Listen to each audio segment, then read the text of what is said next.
I thought I'd escaped the rules when I bought land outside the HOA. I was wrong. The rules came for me anyway. In a navy blazer, carrying a 1952 map, and smiling like she already owned my property. What I didn't know then was that this woman, this HOA president with her clipboard and her need for control, would push me into a corner so tight that I'd have no choice but to use the one weapon she never saw coming, the law itself. And when I finally blocked the only road their entire community could use, when I made 200 families detour 12 miles every morning, I wasn't being cruel. I was right. And sometimes, being right is the loneliest thing you can be. The Texas sun at 3:47 in the afternoon wasn't harsh, just warm enough to remind you why people moved here. I stood in my driveway, hammer in one hand, watching the last nail sink into the fence post with a satisfying thunk. Cedar, natural grain. I'd spent 3 months verifying every detail before closing, triple-checking property lines at the county clerk's office and confirming through title insurance that I was outside Meadowbrook Estates' HOA boundaries. No covenants, no architectural review boards, and for the first time in 15 years. My phone sat silent in my pocket. No pings, no urgent flags, just cicadas and wind through dry grass. Then the black Lexus pulled up. I didn't need to see the folder to know who she was. I'd seen that look before. In auditors and building inspectors hunting for violations.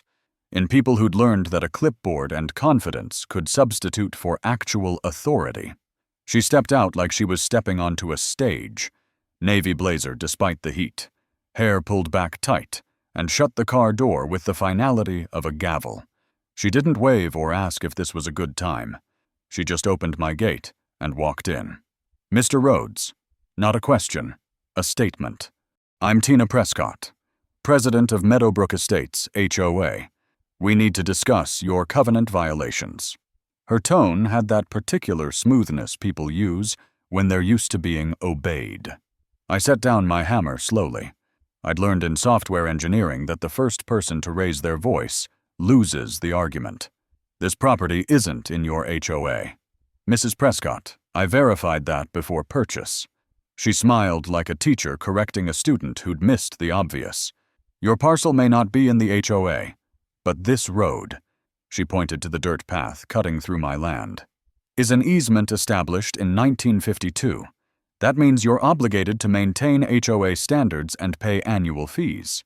I looked at the map she held up. The text was faded on yellowed paper. Easement, 1952. Unrecorded. That single word mattered. In Texas, easements have to be recorded in the county deed records to have legal force.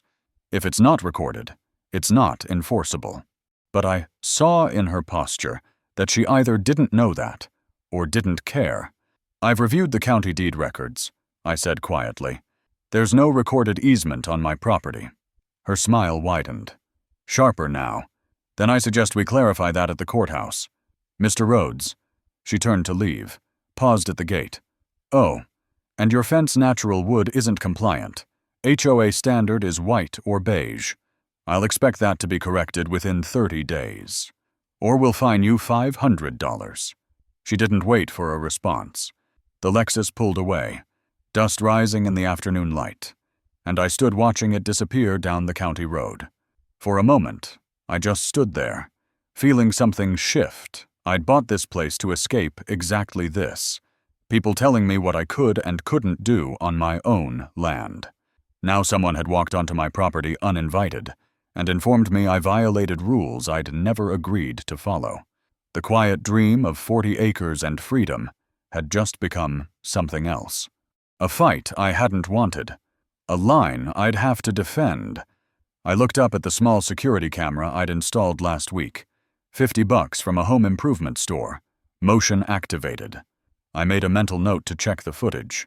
Inside, I opened my laptop and pulled up the county clerk's online database. I typed in Meadowbrook Estates easement 1952. The search ran for 3 seconds. Result: no records found.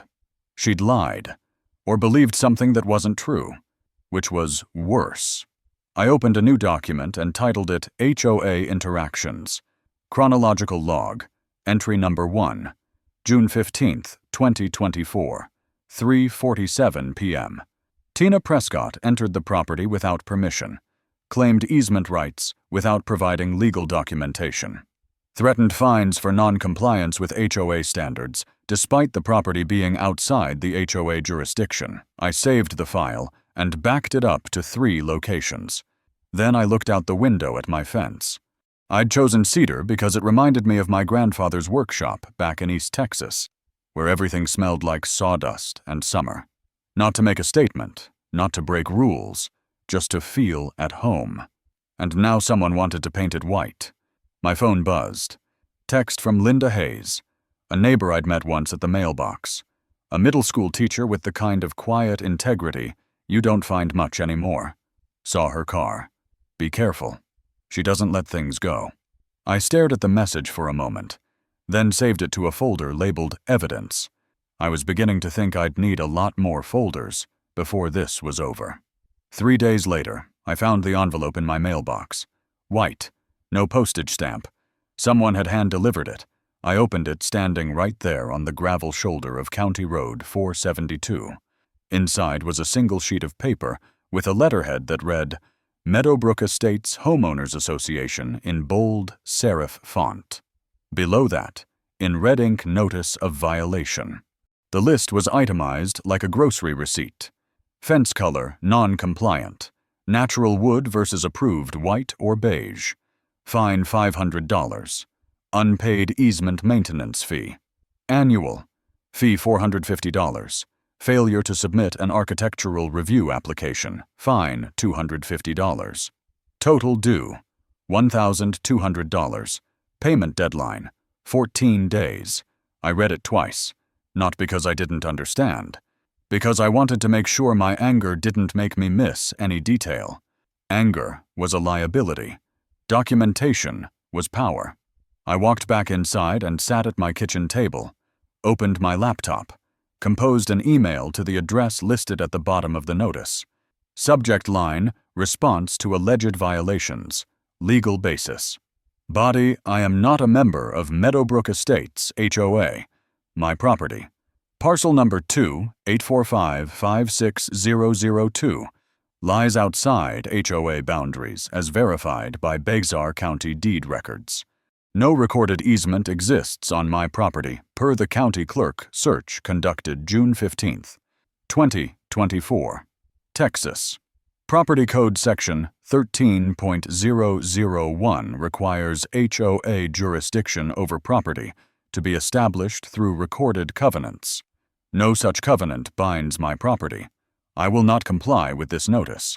Any further contact regarding alleged violations will be documented and may result in harassment claims. I attached a screenshot of the county clerk database showing 0 easement records.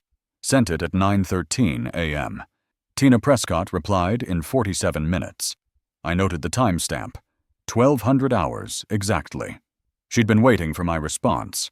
Her email was shorter than mine and colder. Your refusal to cooperate demonstrates disregard for community welfare.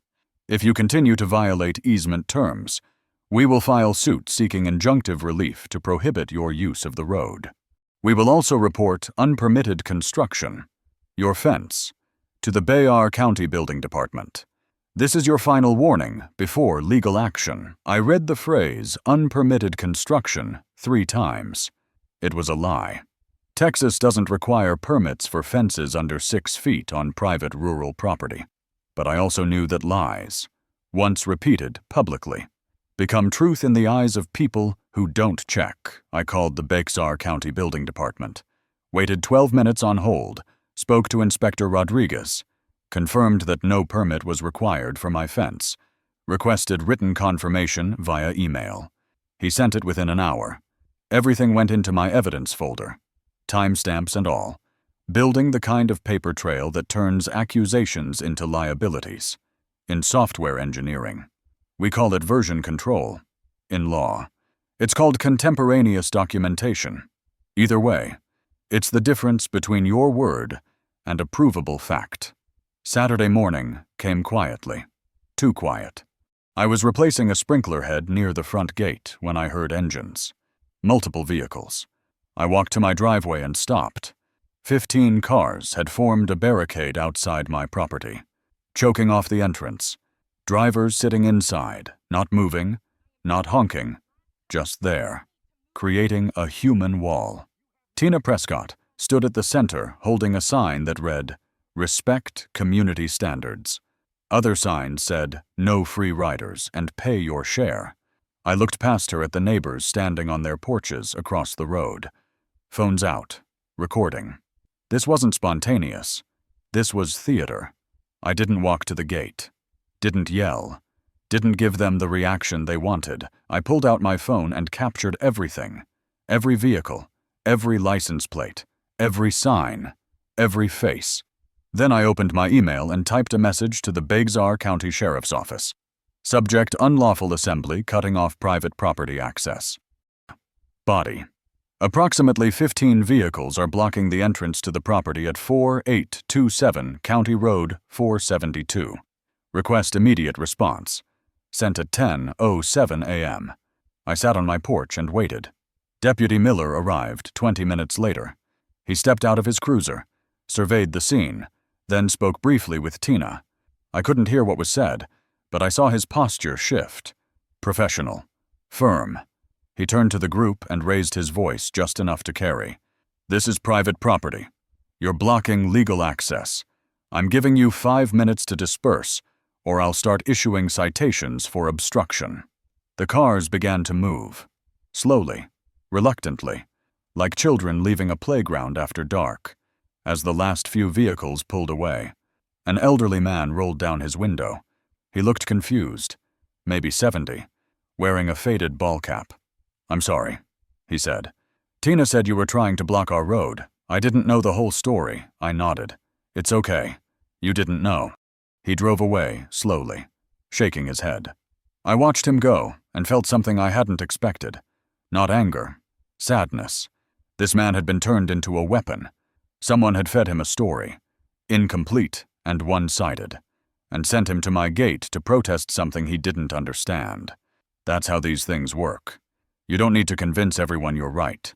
You just need to convince enough people that the other person is wrong. And once they believe it, once they're standing at someone's gate with a sign, the truth becomes irrelevant. Deputy Miller walked over after the crowd dispersed. "You want to press charges?" I considered it. Pressing charges would escalate, but not pressing charges might signal weakness. "Not yet," I said, "but I want this documented." Incident report, yes, and I want it noted that this was organized by the HOA president. He wrote for several minutes, then handed me a case number, 2024-1837. I photographed it, adding one more piece to the growing record I knew I'd need. As Deputy Miller drove away, I saw Tina still standing by the roadside. Her gaze measured me like data on a clipboard, cold and assessing. Before getting in her Lexus, she called out across the distance, "Enjoy your road while you still can. Mr. Rhodes." Not a threat, a promise. The Lexus pulled away, and I stood there in the Texas heat, phone in hand, evidence collected, knowing she was right. This was only the beginning, and whatever came next, I'd be ready to document every second of it. Monday morning, 7:32 a.m. My phone buzzed on the kitchen counter. Notification from a neighbor-to-neighbor platform I'd joined when I first moved in. "Linda Hayes tagged you in a post." I opened it. New group. Concerned Citizens of Meadowbrook. Created Sunday night. Already 89 members. Tina Prescott's name at the top as administrator. Her post was long, carefully worded. "Neighbors, we need to discuss a serious community issue. A property owner just outside our boundaries is using our road without contributing to maintenance. When we asked him to follow basic safety and aesthetic standards, he refused and called the police on law-abiding residents. This individual is taking advantage of our community while showing zero respect for our values. We need to protect what's ours." 147 reactions, 43 comments, 28 shares. I read every comment. Each one felt like a small cut, not because they were true, because truth didn't matter once the narrative was set. People like this are why property values drop. If you use our road, pay your share. Simple. Bet he's one of those types who thinks rules don't apply to him, Linda Hayes had commented. I know Calvin. He's a good person. If he's not in the HOA, you can't force him to follow HOA rules. Within 15 minutes, 8 replies attacked her. Within 30 minutes, she was removed from the group. I stared at my phone. For the first time since this started, I felt something other than anger or resolve. I felt alone. 150 people had decided I was the enemy based on a story that left out every relevant fact. I considered my options. Join the group and post my side. It would look defensive. Give Tina ammunition. Ignore it. Let the lies spread unchallenged. Create my own post with evidence. Might work, but could escalate into a public war I didn't want. I chose the third option, but carefully. I posted on my own page, not in the group. For those asking about the situation with Meadowbrook HOA, my property is legally outside HOA boundaries. I have verified this through county records. I have never used HOA facilities and owe no fees. When HOA leadership organized an obstruction of my private property, I called law enforcement because that's the appropriate response to trespassing.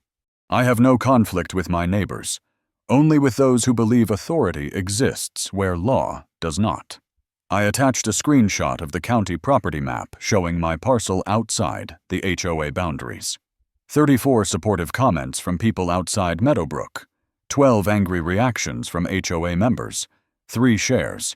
But it didn't slow the momentum of Tina's narrative. In social media wars, the first story wins, even if it's false, especially if it's false, because lies are simpler and more emotionally satisfying than a complicated truth. I closed the app and went back to work. I had code to write, deadlines to meet. I couldn't let this consume me. But every hour, my phone buzzed with new comments, new shares, new strangers deciding who I was based on a paragraph written by someone who'd walked onto my property without permission. Wednesday afternoon, 1:15 p.m. Knock on my door. Bexar County Inspector Rodriguez stood outside, clipboard in hand. Mr. Rhodes, I need to inspect your property regarding a water runoff complaint. Who filed the complaint? Meadowbrook HOA. They claim your property is directing stormwater runoff into their drainage system, causing flooding. I felt something break inside me. Not anger, not even frustration, just tiredness. The kind that comes from knowing that no matter how many times you prove you're right, someone will invent a new accusation. I walked Inspector Rodriguez around the property, showed him the natural slope, grading away from the HOA land toward county drainage. Showed him the gravel beds I'd installed to manage runoff. Showed him that my property was uphill from the HOA development. Water couldn't flow backward. He took photos, made notes, and then handed me his card. You're clear. No violations. I'll file my report today. Want a copy? Yes. Email preferred. He sent it 3 hours later. Inspection report. No violations found. Parcel number 2845560002. I added it to my evidence folder under a new subfolder. False accusations and refutations. Friday night, 11:43 p.m. I woke to my security camera alert. Motion detected at the front gate. I pulled up the feed on my phone. Dark figure. Spray paint can. Working fast. By the time I got outside. 2 minutes later, the figure was gone. Vehicle headlights disappear down the county road. On my cedar fence. In red spray paint dripping like blood. 3 words. Pay your dues. I stood in my driveway. Flashlight beam on the red letters. And felt something I hadn't let myself feel until now. Violation. They hadn't just vandalized my property. They'd violated the one thing I'd tried to protect. My right to exist on my own terms. In my own space, without submitting to rules I'd never agreed to follow. I didn't touch it, didn't try to clean it. I knew the rules. Preserve the crime scene. I called the sheriff's office. Deputy Miller arrived 23 minutes later. Want to press charges this time? Yes. And I want a police report that explicitly notes this is connected to the ongoing HOA harassment. He photographed the vandalism from multiple angles. You get them on camera partial. Too dark for facial recognition. But I got the vehicle. Dark pickup truck. No plates visible. He wrote up the report. Case number 2024-1883. Classification: criminal mischief. Vandalism. Estimated damage: $800. Saturday morning. I didn't wash off the paint. Instead, I built a sign. Professional. Laminated. Weatherproof. This property is not in HOA jurisdiction. Vandalism reported to the sheriff's office. Case number 2024-1883. All interactions documented. I placed it next to the painted fence. Let everyone see. Let them ask questions. Let the red paint become a billboard advertising HOA overreach instead of a scar I tried to hide. That afternoon, 3 neighbors stopped by, not to apologize, just to check in. One was Robert Chen, an engineer from 2 streets over. I'm in the HOA, he said. I voted for Tina last year. But this, he gestured at the paint, this isn't right. I don't know the full story. But I know vandalism when I see it. I offered him coffee. We sat on the porch. Why doesn't she just leave you alone? He asked. I looked at the fence, the red letters still visible even from where we sat. Because I said no, and people who need control can't accept no. Robert left 20 minutes later. As he drove away, he texted me, "If you need a witness for anything, let me know. I'll tell the truth." That night, I sat on my porch in the dark, looking at the fence I'd built with my own hands. The fence that was supposed to mark the boundary of my freedom, now marked with someone's anger. My phone sat beside me, silent for once. The Concerned Citizens group had hit 150 members. The comments had shifted slightly. More people are asking questions. Has anyone actually seen the county records? Did we verify that he's using HOA resources? Why did we block his driveway? Isn't that illegal? Tina's responses grew more defensive, more aggressive. The cracks were starting to show. I thought about the elderly man who'd apologized during the blockade. I thought about Robert Chen sitting on my porch. Uncomfortable, but honest. I thought about Linda Hayes, kicked out of a group for defending me. Not everyone was against me. Not everyone had chosen a side. Some people were just caught in the middle, trying to figure out what was true. And that gave me something I hadn't had before. Hope. Not that this would end soon, but that was when it did end. When all the evidence was laid out and all the lies were exposed, there would be people left who still cared about truth. Saturday night, 3:52 a.m. I couldn't sleep. I sat on my porch in darkness, looking at the red paint still dripping down my fence. My phone lay beside me, screen dark, no notifications, just silence. And in that silence, I felt something crack. Not my resolve, something deeper. For the first time since this started. I wondered if standing my ground was worth it, if maybe everyone else was right, and I was the problem. I pulled up the county clerk certification on my phone, stared at the words. No easement recorded. I was legally right. I knew that. But 150 people thought I was morally wrong. And when you're alone against 150, being right feels like being crazy. My phone buzzed. 3:52 a.m. Text from Linda Hayes. Can't sleep either. Saw what they did to your fence. I'm so sorry. I know you're probably wondering if this is worth it. It is. Not because of the road. Because if good people back down, every time bad people are louder, then the law doesn't matter anymore. You're teaching this community something they need to learn. Don't give up. You're not alone. I read it 3 times. My eyes stung. Not from paint fumes, but from something else. Relief, validation, the knowledge that at least one person saw what I saw. I texted back, "Thank you. I needed that tonight. Linda replied immediately. I know. That's why I sent it. Now go to sleep. Tomorrow you keep standing. I went inside, looked at the paint one more time through the window. Then I opened my laptop and ordered materials for a better sign. More visible, more permanent. A reminder that this property belonged to me, and no amount of paint or pressure would change that. Monday morning, 9 a.m. sharp. I sat in Margaret Ortiz's office in downtown San Antonio.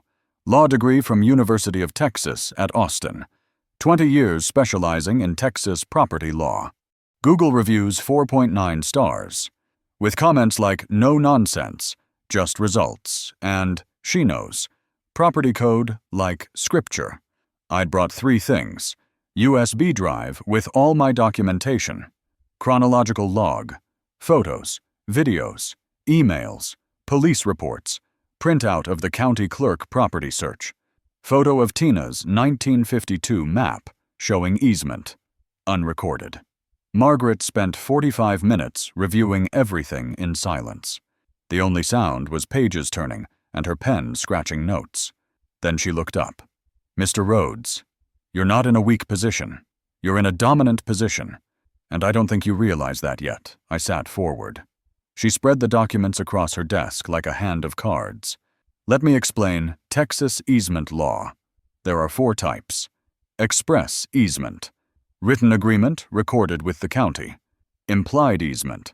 Created by necessity or prior use. Prescriptive easement. Created by continuous use over 10 years. Easement by estoppel. Created when a landowner's actions lead someone to rely on access. The HOA's claim fails on all 4. Express easement. Num. Their 1952 map says unrecorded. In Texas, easements must be recorded in county deed records to be enforceable. This is Property Code 101. Implied easement number HOA has alternative access via County Road 473. It's longer, 12 miles versus 3. But it exists. No necessity means no implied easement. She pulled out an email from my purchase documents. Correspondence between the previous owner, Thomas Garrett, and the HOA from 1998. You may use the road through my property temporarily during the construction of Phase 2. This permission is limited to the construction period, 1998 to 2002, and does not constitute a permanent easement. I read the email 3 times. I'd found it in my closing documents but hadn't understood its significance. Now I did. The previous owner had explicitly stated this was temporary permission, not a permanent right. Margaret continued. Prescriptive easement. Maybe, if they can prove 10 years of continuous, open, hostile use without permission. But with this email, they can't. The use wasn't hostile. It was permissive, and permission can be revoked. Easement by estoppel. Num. You just bought this property. You made no representations to the HOA about access. Her conclusion was clean and sharp. The road through your property is legally your road. HOA has been trespassing for years. You have every right to block it. I sat back. If I block the road. Margaret nodded. Let me be clear about consequences. HOA residents use this road daily. School drop-offs, work commutes, grocery runs. If you block it, they'll have to detour 12 miles. Parents will be furious. You'll be seen as punishing innocent people for the HOA leadership's mistakes. I felt the weight of that. I didn't want to hurt kids. Didn't want to make someone late to work. Didn't want to be the villain in someone else's emergency. But you also have the right to protect your property from continued trespassing and harassment, Margaret said. And sometimes, the only way to force accountability is to make the cost of bad behavior visible. I asked the question that had been bothering me since this started. If I block the road, am I any better than them? Margaret looked at me for a long moment. You're not blocking the road to hurt them. You're blocking the road to force them to acknowledge what they've been ignoring, that they don't own everything just because they're used to using it. She outlined the strategy. Phase 1. Final warning. Send a formal cease to the HOA board and Tina personally. Include legal analysis, county records, previous owner email, and demand for apology. Set a deadline. 7 days. Phase 2, if they refuse. File for temporary restraining order prohibiting HOA from using my property. Install a gate with no trespassing signage. Notify local emergency services of the route change so they're not caught unaware. Phase 3. Negotiate from strength. Once the gate is installed, offer to negotiate a formal easement agreement. Terms: HOA pays annual maintenance fee, public apology, written acknowledgement of property rights, and guarantee of no future harassment. Cost estimate: attorney fees for TRO and negotiation, $3,500 to $5,000. Gate installation, $6,000 to $8,000. Signage and security cameras, $1,500. Total, approximately $12,000. Can you afford this? I nodded. Are you willing to become the most hated person in your neighborhood for several weeks? I thought about the elderly man who'd apologized during the blockade. About kids who'd have to wake up earlier to make the detour. About the woman Linda had mentioned, who had a child with medical appointments. Then I thought about the red paint on my fence. About Tina's smirk. About the lies on social media. About Linda being kicked out of a group for defending me. I'll do it, I said. But I want to give them one real chance first. A final warning with all the evidence. If they're reasonable, this ends peacefully. Margaret smiled slightly. Mr. Rhodes, I've been doing this for 20 years. HOA boards run by people like Tina Prescott are never reasonable. But I admire your optimism. She drafted 3 documents. Cease and desist letter. 8 pages with exhibits. TRO application. Ready to file if needed. Proposed easement agreement. Fair terms for future negotiation. Before we left, Margaret took me to the Bayard County Clerk's office, not to search online, but to physically verify the records in person. County Clerk Veronica Espinoza pulled the deed books for my parcel. Going back to 1950, we checked every entry, every recorded easement, every covenant, every encumbrance. Result 0 easements recorded on my property. Ever. Standing in that fluorescent-lit records room, surrounded by leather-bound deed books that smelled like dust and old paper, I felt something I hadn't felt in weeks. Absolute certainty. Not opinion. Not an argument. Not he said, she said. Just facts. Recorded in ink. Witnessed by the state of Texas. Veronica stamped an official certification. No easements recorded on parcel number 284556002 as of July 1st, 2024. I paid $25 for the certified copy. Best money I'd ever spent. Tuesday morning, 9:17 a.m. Margaret's office sent the cease via certified mail to the HOA board, 5 members. Certified mail to Tina Prescott personally. Email to the HOA official address. Hand delivery by process server. The document was 8 pages with exhibits. Statement of facts. My property is outside the HOA jurisdiction. Legal analysis of easement law. Citing the Texas Property Code. Evidence summary. County clerk certification showing no recorded easement. Previous owner statement confirming temporary permission only. Timeline of harassment including blockade. Vandalism. False complaints. Demands immediate cessation of all harassment and trespassing. Public retraction of false statements. Written apology within 7 days. Agreement to negotiate a formal easement or cease use of my property. Warning failure to comply will result in legal action, including but not limited to TRO prohibiting use of property, claims for trespass damages, harassment claims, and potential criminal referral for vandalism. Tina's response to the certified letter came in the form of 3 delivery refusals. USPS attempted delivery 3 times over 5 days. Each time, the delivery was refused. Under Texas law, refusal to accept service doesn't prevent legal effect. The attempt itself is sufficient. But it told me something important. Tina wasn't interested in resolution. She was interested in winning. Saturday afternoon, 2 p.m., Meadowbrook Estates Community Center. Tina had sent an email blast to all 280 HOA households. Emergency meeting. Your property rights are under attack. Attendance 203 residents. Largest turnout in HOA history. I didn't attend, but others did. People who would tell me what happened.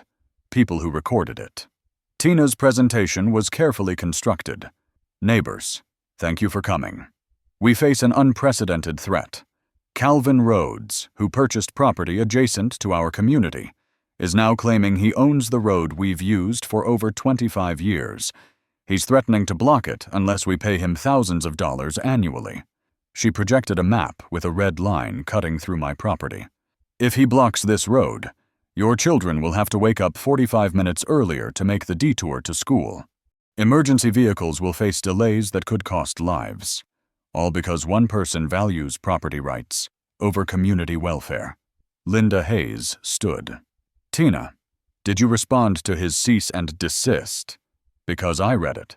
He has a point. If there's no recorded easement. Tina cut her off. This isn't about legal technicalities. Linda, this is about right and wrong. We've used that road for decades. We've maintained it. We've relied on it. That creates a right, regardless of what some piece of paper says or doesn't say. Robert Chen stood. But if the law says he owns it, how can we force him to let us use it? Tina's voice hardened. Because sometimes the law is wrong. And when the law is wrong, a community has the right to stand together and demand justice. The room murmured, some nodding, some frowning. Board Treasurer Mark Patterson stood. Mrs. President, I need to raise a financial concern. If we sue Mr. Rhodes and lose, our legal costs could exceed $50,000. Our reserve fund is $73,000. We'd be bankrupting the HOA over a road we may not legally own. Tina didn't hesitate. Then we won't lose. We'll hire the best attorney. We'll fight this. The board voted 4-1 in favor of litigation. Only Mark Patterson voted against.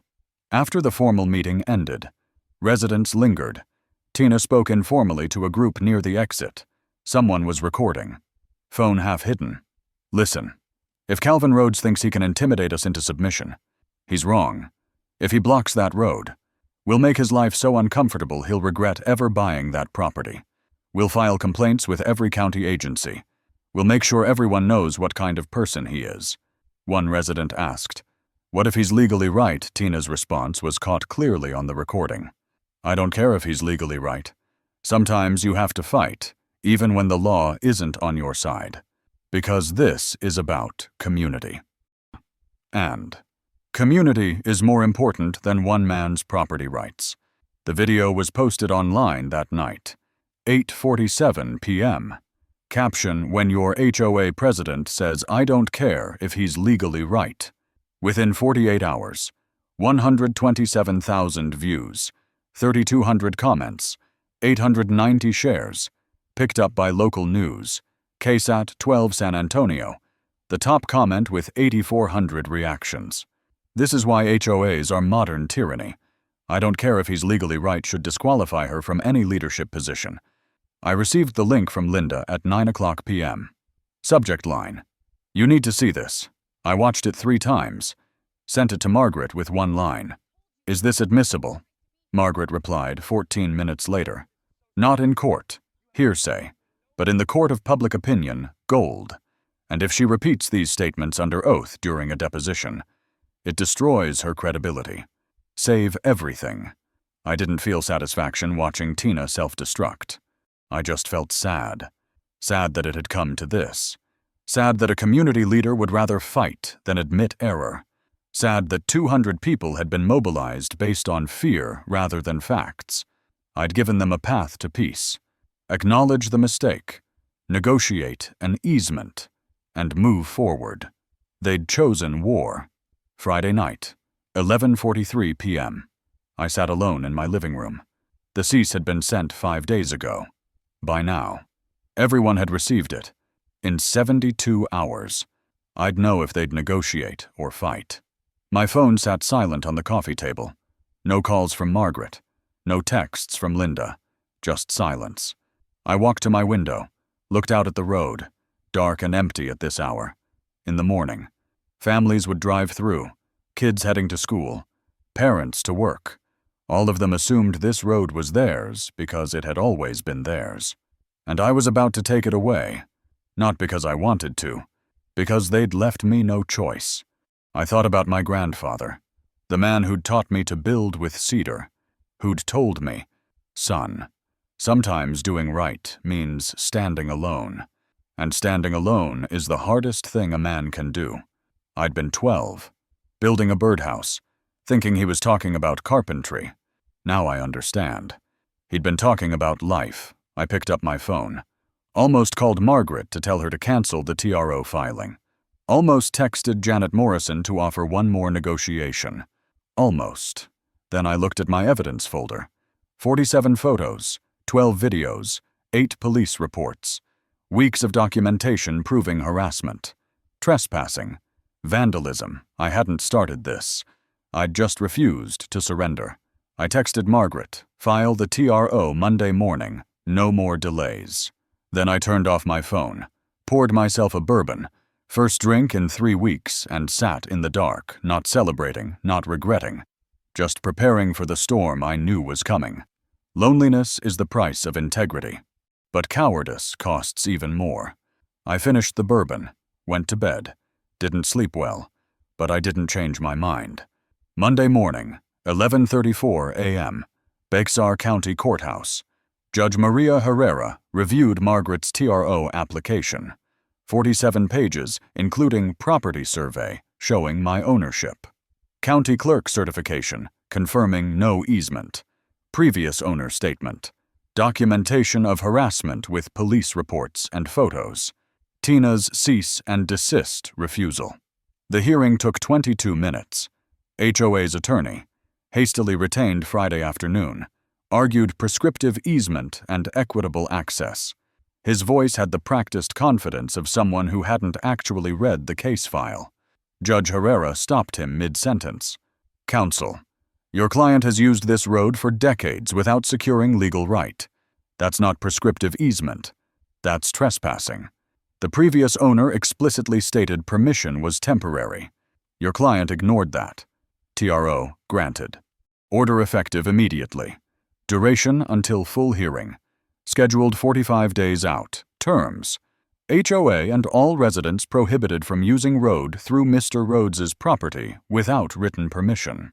The judge's gavel came down with the finality of a door closing.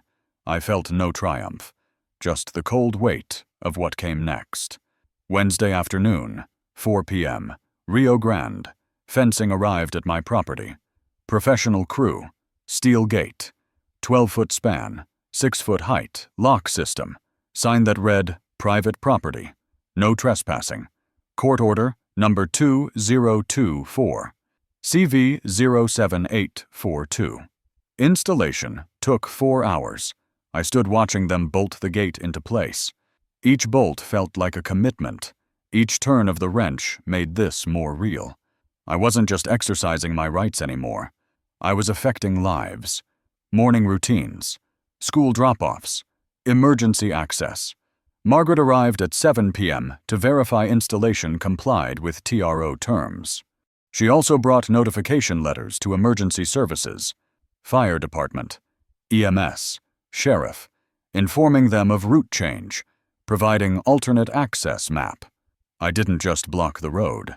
I ensured no one would die because of it. Emergency services had been notified 48 hours in advance. Alternative routes mapped and distributed. This wasn't revenge. It was enforcement. There's a difference. Thursday morning, 6:47 a.m.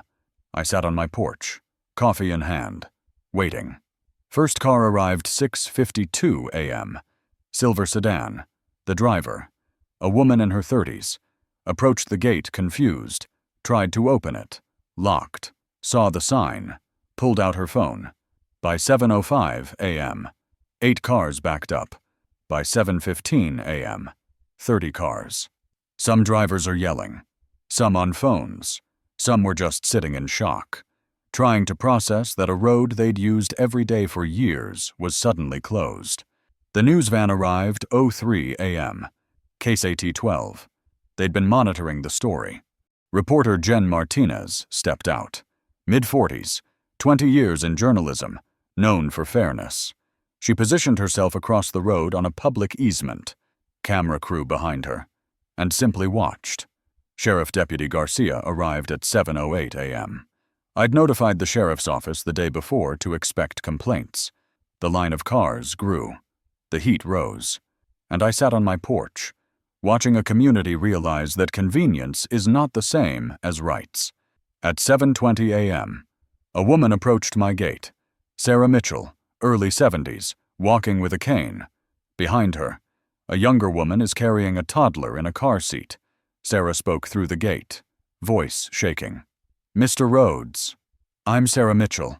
This is my daughter Emily and my granddaughter Claire. We're not here to argue. We're asking. Emily has to get Claire to a specialist appointment at 8 a.m. We've waited 4 months for this, and I have dialysis at 9. If we take the detour, we'll both miss our appointments. Rescheduling takes weeks." I felt my chest tighten. This was what Margaret had warned me about. The human cost. Not Tina's ego. Not the HOA board's mistake. Real people. A sick grandmother. A toddler who needed medical care. For 5 seconds. I considered opening the gate and leaving it open. Just giving up. Going back to being the invisible neighbor who didn't cause problems. Then I looked at Emily and saw something in her eyes. Not anger. Understanding. "Mr. Rhodes, my mom told me what happened. The vandalism. The harassment. I'm not asking you to open the gate for everyone. I'm asking you to open it for us. Just us. Because we're not the ones who hurt you." I unlocked the gate. Opened it. "Go. Both of you. I'm not trying to punish people with real needs." Sarah started to cry. "Thank you. Thank you." Emily mouthed, "I'm sorry," as she drove through. I closed the gate behind them. Jen Martinez had captured the entire exchange on camera. She turned to her cameraman, making sure he got it. Later on, the noon broadcast, she'd say, "This morning I watched Calvin Rhodes, the man accused of holding a community hostage, open his gate for a 70-year-old dialysis patient and a toddler with a medical appointment. He could have said no. He had the legal right. Instead, he showed something rare in property disputes discretion. After Sarah and Emily left, I stood at the gate. 28 cars were still backed up. 28 families are now late. Some would lose wages. Some would have to call in. Some would just be frustrated and angry. I felt every single one of them, but I didn't open the gate again until 7:34 a.m. Lexus SUV. Tina Prescott. Face red with fury. She marched to the gate. I stayed on my porch. Deputy Garcia positioned himself between us. "You're putting lives at risk," she yelled. "What if there's an emergency? What if a child is hurt and the ambulance can't get through?" I stayed calm. Emergency services were notified on Monday. They have the alternate route. No one's safety is at risk except for the decision your HOA board made to sue me instead of negotiating. Tina's voice went higher. "We'll see what the judge says when we go back to court." "The judge already said something," I replied. "That's why this gate is here." She turned to the news camera. "This man is holding our entire community hostage. He's demanding money to use a road we've used for 25 years. This is extortion." Jen Martinez, the reporter, stepped closer. "Mrs. Prescott, according to court documents, the road is on his private property and there's no recorded easement. Isn't he within his legal rights?" Tina's composure cracked. "I don't care about legal technicalities. This is about what's right. About decency. About the community." Martinez pressed. "But if there's no legal easement, how can you force him to allow access?" Tina was losing control now, voice shaking. "Because we've always used it. Because he's being unreasonable. Because if he thinks he can bully an entire community, he's wrong." Deputy Garcia stepped forward. "Ma'am, I'm going to ask you to lower your voice. Mr. Rhodes has a court order. You need to use the alternate route. The alternate route adds 12 miles. Tina nearly shouted. Do you know what that means for working parents? Garcia's voice was professional, firm. Then I suggest your HOA negotiate an easement like Mr. Rhodes requested 3 weeks ago. Tina stood there, shaking, realizing she'd just lost control on camera.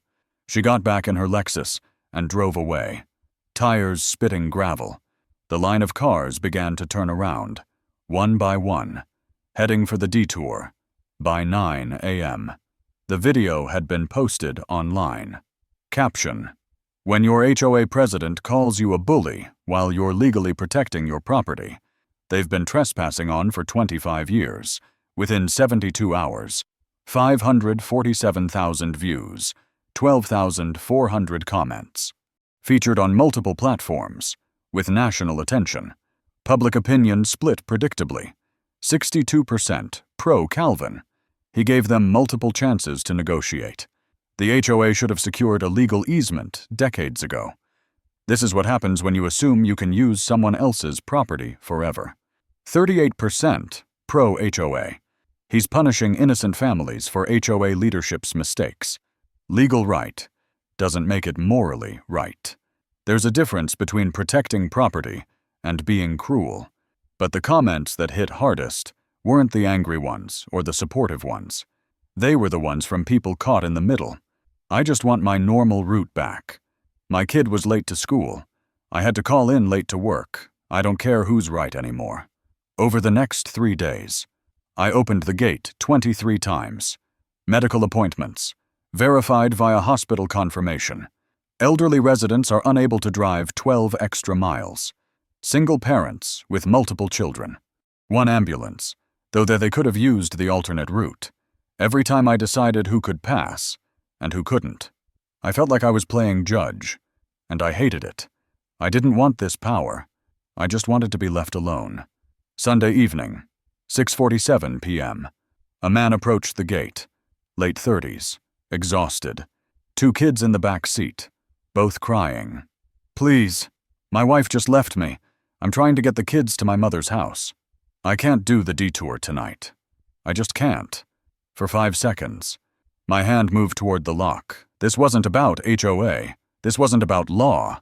This was just one human asking another human for help. But then I thought, if I open it for him, where's the line who else gets through because their day is hard? And if everyone gets through on hard days, then the gate means nothing. And if the gate means nothing, then Tina was right. Feelings override law. My hand dropped. I'm sorry. I can't. The alternate route adds 20 minutes. I know that's hard. But this gate stays closed, except for verified emergencies. The man stared at me. You're really that cold. I felt something break inside me. Not my resolve. Something deeper. I believe that doing the right thing would feel right. I'm not cold. I'm just out of choices. Your HOA took them all away when they refused to negotiate. He drove away. Kids are still crying. I walked back to my porch, sat down, put my head in my hands. For the first time since this started, I cried. Not sobs, just silent tears. Because I'd just denied help to a man in pain. Because enforcing my rights meant causing suffering. Because being right felt like being cruel. Linda Hayes appeared. She'd been watching from across the road. She didn't say anything, just sat next to me. After 5 minutes, I spoke. I hate this. I know. Am I the bad guy? She was quiet for a moment. No. You're the guy who's paying the price for everyone else's mistakes. And that's not fair. But it's also not your fault. We sat in silence until dark. Then I stood up, wiped my eyes, and went inside. The gate stayed closed, but the cost of keeping it closed was now written on my face. In salt tracks I couldn't hide. In the knowledge that justice sometimes demands a toll you never wanted to pay. Monday evening, 7 p.m. Meadowbrook Estates Community Center. Record attendance. 267 residents out of 280 households. Every seat filled. People standing along walls. News crews outside. Not permitted inside, pure HOA rules. But residents recording on phones. I sat in the back row. Margaret Ortiz beside me. Linda Hayes 3 seats away. Robert Chen in the middle. When I entered, the room fell silent. Not hostile, just aware. Like everyone suddenly remembered this wasn't abstract anymore. The man they'd been talking about for weeks was now in the room. Board Treasurer Mark Patterson presented first. Financial reality. Stark and unavoidable. Legal costs to date, attorney retainer, $15,000. Court filings, $2,300. Expert witness surveyor, $4,500. Total spent, $21,800. Projected costs if litigation continues. Trial preparation, $25,000. Trial itself, $30,000 to $45,000. Appeals if we lose, another $40,000 plus. Projected total, $116,000 to $131,000. Current HOA reserve fund, $73,000. If we lose, and our attorney says there's a 70 to 80% chance we will, we'll need to levy a special assessment of $400 to $600 per household, and we'll still lose the road access. Murmurs through the crowd. Families doing mental math. $600 was real money. One resident stood. Why didn't we just negotiate with him from the start? Mark glanced at Tina. That's a question for our president. Tina stood. Composed. Prepared. I understand everyone is frustrated. This has been a difficult month, but I want to remind you what we're fighting for. Our right to use a road we've depended on for 25 years. Calvin Rhodes moved here knowing we used that road. He could have been a good neighbor. Instead, he weaponized a legal technicality to extort money from us. Linda Hayes stood. Tina. He didn't weaponize anything. We trespassed for 25 years and assumed it was fine. He asked us to stop. We refused. We're the ones who escalated. Tina's voice hardened. Linda, you've been sympathetic to him from the beginning. Board Vice President Janet Morrison intervened. Can we please focus on solutions rather than blame? A young man in the third row stood. Before we discuss solutions, can we watch something? I think everyone needs to see this. He connected his laptop to the projector, loaded a video. The room went dark except for the screen. Tina's speech from the previous emergency meeting. If one person's legal rights hurt hundreds of people, then maybe those rights need to be challenged. Video. 2. Tina at my gate 5 days ago. I don't care about legal technicalities. Video 3. Tina's post-meeting comment caught on recording. I don't care if he's legally right. Sometimes you have to fight even when the law isn't on your side. The room fell completely silent. The projector screen glowed with Tina's face. Frozen mid-sentence on I don't care if he's legally right. 267 people stared. Robert Chen stood. Mrs. Prescott, I've been an engineer for 23 years. I work with regulations every day. And I've never heard a leader say I don't care if he's legally right. That's not leadership. That's ego. Tina's hands were shaking. Not with anger. With fear. She'd just been confronted with her own words. In public. In front of everyone she'd tried to lead. And there was no deflection possible. The video was true. Margaret Ortiz stood. I'm Calvin Rhodes' attorney. He invited me here tonight because he wants you to hear directly from me what your legal position is. She projected a slide. County clerk certification. No easement recorded. This is the official record. There is no easement on Mr. Rhodes' property. There never has been. Under Texas law, continuous use without a recorded legal right is not a prescriptive easement if the prior owner gave only temporary permission, which is exactly what happened here. Next slide. Email from Thomas Garrett, 1998. Permission limited to construction period. Does not constitute a permanent easement. Your HOA has been trespassing for 25 years. Not maliciously, not intentionally, but legally. That's what it is. Next slide. Timeline of harassment. June 15th. Tina enters the property without permission. June 18th. False violation notice. June 22nd. Organized blockade. June 28th. Vandalism. Police report number 2024-1883. July 2nd. Refusal to respond to cease. Every one of these incidents is documented. Everyone would support a counterclaim for harassment if we chose to file one. Mr. Rhodes didn't create this problem. Your HOA's failure to secure legal documentation created this problem. He's simply enforcing his rights after weeks of harassment. I stood, walked to the front, faced 267 people. I didn't want to be here. I didn't want to block your road. I didn't want to be the guy who makes your morning commute harder. But I also didn't want to be bullied into giving up my property rights because saying no was inconvenient for you. I pulled out my phone, showed a photo on the projector. My fence with red spray paint, pay your dues. Someone did this to my fence. Someone in your community. And when I reported it, no one apologized. No one offered to help repaint. Mrs. Prescott told people I deserved it because I wouldn't comply. I understand you're frustrated. I understand the detour is hard. But imagine if someone walked onto your property every day and told you that you had to let them, even though they had no legal right. Imagine if they said you had to follow their rules, even though you didn't sign their contract. Would you accept that silence? I gave you multiple chances to negotiate. I sent a formal legal notice asking for a meeting. Your president refused to even open it. Your board voted to sue me instead of talking. So I did what I had the legal right to do. I protected my property. I'm not your enemy. Your enemy is the idea that convenience creates rights, that if you've done something long enough, you're entitled to keep doing it regardless of whose property you're using. One by one. Residents stood. I'm sorry too. We made assumptions. This wasn't fair to you. Janet Morrison called for a motion. I move that we terminate litigation against Calvin Rhodes and authorize the board to negotiate an easement agreement in good faith. Seconded by Mark Patterson. Tina objected. I object to this motion. We're giving up without a fight. Robert Chen interrupted. We're admitting we were wrong. That's not defeat. That's integrity. Vote called. Hand count. In favor of negotiation. 251. Opposed. 16. Janet Morrison spoke again.